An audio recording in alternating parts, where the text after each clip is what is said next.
Flip your RoboVac over and turn off the power switch. Use a screwdriver to remove the 2 screws on the battery cover.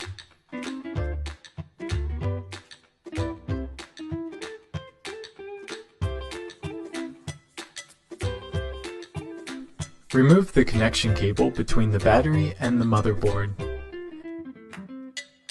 With the new battery in hand, connect the cable to the motherboard.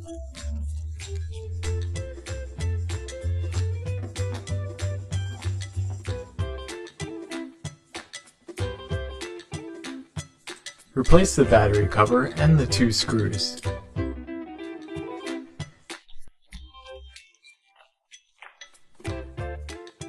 Flip on the power switch and flip your RoboVac over to verify it is working properly.